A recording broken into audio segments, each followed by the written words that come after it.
So in this video, we are going to be learning about the distributive property. Now, before we get started in the guided notes portion, what I want you to think about when you're the distributive property, I want you to imagine either a soccer coach or a football coach, and they are running a drill, and they are distributing the ball or a pile of balls to multiple players on their team.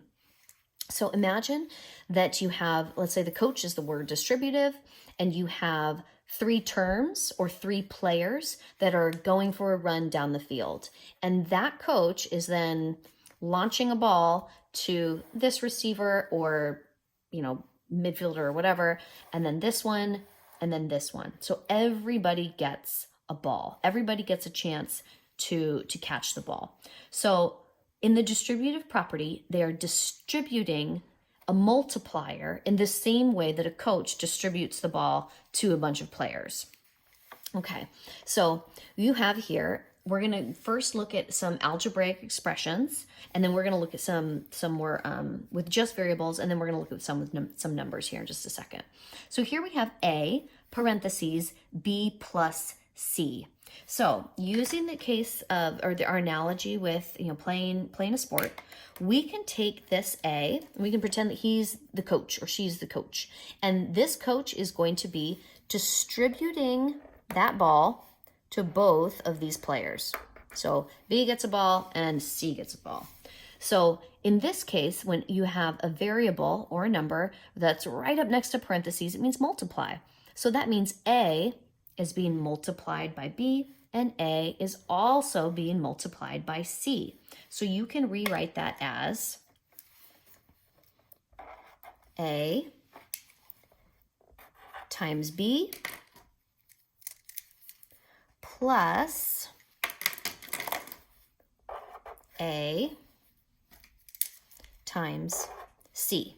So this A multiplier got distributed to both terms, the B and the C. I also want you to think of, as another analogy of why you go ahead and multiply this A by both of the terms inside, I want you to think of like a recipe. So let's say your recipe is B plus C. So like you add, B is like 2 eggs and C is a cup of flour. So 2 eggs plus a cup of flour.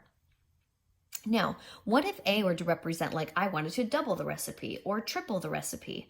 If I wanted to double or triple my recipe, I wouldn't just double or triple the eggs. I would also need to double or triple the flour.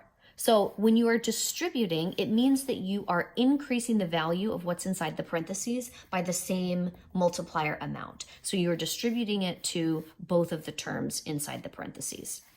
Now here we have, what if your coach, instead of being on the right side of the field, what if they were on the left side of the field, or vice versa? You still are going to distribute equally to both. So you might also see sometimes your multiplier on the opposite side, but it's still going to be A times B plus A times C.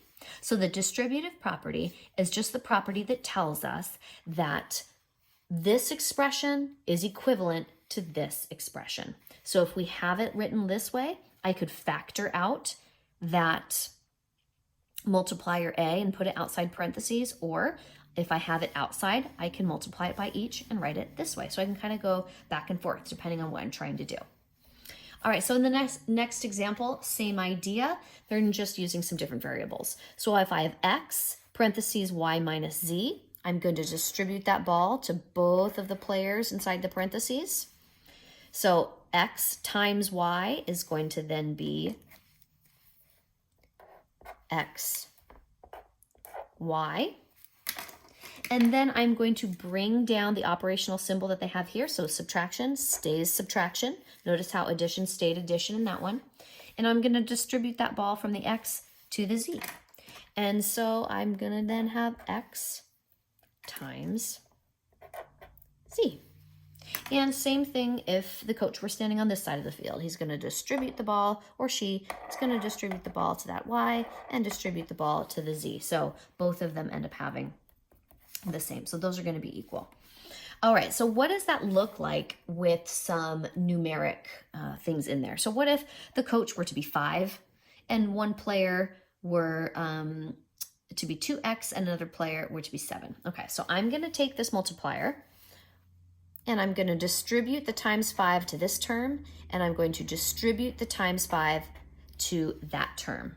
So that means the first one is 5 times 2x minus, because I'm going to bring it down, 5 times 7. And then I'm going to simplify each term. I cannot combine these because they are not alike, but I can simplify this chunk and I can simplify that chunk. So 5 times 2x, that's going to give me 10x, minus 5 times 7, it's going to be 35. And now I'm going to scan just one more time. I see that this has a variable of x. This one does not have a variable, so I cannot combine those. They're not like terms. So this is my final answer. I've simplified that expression as far as I can go. All right, last one. So we have 8x plus 2y minus 4, all in parentheses, times 3. So we're going to go ahead and distribute this 3 multiplier to all of the terms inside this set of parentheses. So you notice how it's 3 times, and I'm going to make sure that each term gets a times 3. So 3 times 8x, 3 times 2y, and 3 times 4. Okay, and now I'm going to simplify each of the terms. So 3 times 8x is going to then be 3 times that 8, so 24x. If you're not sure how I got that, I'm basically saying if you have 8 x's or you have 8 frisbees and you're doing 3 times 8 frisbees, so that would be 3 groups of 8 frisbees, that would be 24 frisbees. Plus 3 times 2y, so let's say y's are footballs, so we have two footballs, and I want 3 groups of 2 footballs. That's going to then be 6 footballs. And then minus, and then I have a regular old 3 times a regular old 4, which is 12. All right, I'm now going to scan my expression to see if there's any like terms that I can combine. And I see we have x's here, we have y's there, and we have just a regular old number 12 there. So they are not like terms, so I cannot combine them. So this is as simplified as I get, and that is my final answer.